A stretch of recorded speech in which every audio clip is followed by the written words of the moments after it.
Dalam nama Bapa dan Putra dan Roh Kudus. Amin. Allah Bapa yang penuh kasih, kami ucap syukur dan terima kasih bahwa Engkau memberikan kepada kami Santa Katarina dari Siena. Dan Roh Kudus membuka matanya untuk menunjukkan kepada gereja bahwa gereja harus kembali ke akar, kepada kebenaran. Untuk kami ya Bapa untuk mendengarkan suara Roh Kudus semakin dalam, semakin kuat dalam kehidupan kami sehari-hari. Terpujilah namamu kini dan sepanjang segala masa. Amin. Para saudaraku terkasih dalam Kristus, sungguh suatu yang menggembirakan bahwa Bapa bersama Putra dan Roh Kudus menciptakan semesta alam. Bapa mengutus Sang Sabda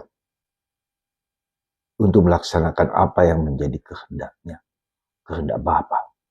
Aku menjalankan kehendak Bapa. Aku dan Bapa adalah satu. Aku menjalankan kehendak Bapa. Dan kehendak Bapa dijalankan oleh Yesus secara sempurna. Lalu Roh Kudus melanjutkan karya Putra ini. Ya, melanjutkan karya Putra ini untuk mewujudkan kembali apa yang menjadi kehendak Bapa. Dan dijalankan oleh Putra, dilanjutkan oleh Roh Kudus. Dan itu nampak dalam kisah para rasul. Ya, kita bisa melihat hari ini bagaimana para rasul menjalankan apa yang menjadi kehendak Putra Yesus. Dan Roh Kudus membimbing para rasul untuk pergi kemana-mana. Mengkhususkan Barnabas, Saulus dengan tugas-tugas khusus. Karena itulah maka mari kita lihat secara apa? Secara tuntas, secara jelas, secara mengagumkan, ya, secara yang jelas Bapa menciptakan ya, segala sesuatu dan Yesus mewujudkannya, menyatakannya, melaksanakan dan Roh Kudus melanjutkan. Ya. Mereka bertindak Bapa, Putra dan Roh Kudus dalam satu kesatuan. Ya. Karena itulah maka saudaraku terkasih, Roh Kudus sampai sekarang bekerja melanjutkan itu dalam kesatuan dengan Putra dan Bapa. Tidak satu persatu sendiri-sendiri, tapi berkebersamaan. Dan ini suatu misteri Tritunggal yang harus kita mengerti dengan tepat dan benar. Ya. Satu Allah, tiga pribadi. Ya. Maka saudaraku terkasih dalam Kristus, semoga kita semakin memahami dengan jelas dan memohon dengan jelas. Dan anugerah yang terbesar yang Tuhan berikan kepada kita adalah Putra dan memberikan kepada kita Roh Kudus yang sudah ada dalam hati kita. Maka betapa pentingnya kita mendengarkan suara Roh Kudus itu dalam kehidupan kita sehari-hari. Betapa penting. Mari kita mohon, terus mohon. Ya Roh Kudus, supaya Engkau membuat kami mengerti, memahami, menyelami kehendak-Mu dalam kehidupan kami sehari-hari.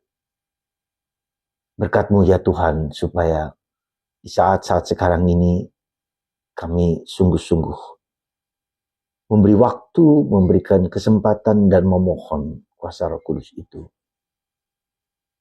Sungguh kami laksanakan untuk melaksanakan kehendak Yesus. Aku dan Bapa adalah satu. Aku dan Bapa adalah satu. Semoga kita semua ya, di waktu-waktu ini sungguh-sungguh mohon rahmat supaya kita bisa diskresi, supaya kita bisa mendengarkan dengan baik apa yang menjadi kehendak Tuhan dalam diri kita. Karena betapa tidak mudahnya untuk memilah, mengerti, memahami ya, kuasa Roh Kudus itu. Ya. Memahami apa yang menjadi kehendak Allah kalau kita sendiri tidak memberi waktu, kesempatan, dan keadaan supaya kita bisa menjalankan kehendak Allah. Karena sekarang ini begitu banyak orang yang dengan sengaja, dengan tidak mudah untuk membenarkan dirinya sendiri. Ya. Betapa banyak godaan di mana kita dibohongi, ditipu ya, oleh sesuatu yang nampaknya baik, tetapi tidak baik. Semoga Tuhan memberikan rahmat, memberikan kekuatan, dan kita mohon Roh Kudus. Coba litani Roh Kudus, kita cari, kita doakan, kita jalankan ya, dengan penuh keyakinan supaya Tuhan sendiri yang membimbing, menuntun pikiran, badan, raga kita seluruhnya melaksanakan kehendak Tuhan. Berkat Roh Kudus, berkat Bunda Maria. Tuhan memberkati Anda semua, Bapa, Putra, dan Roh Kudus.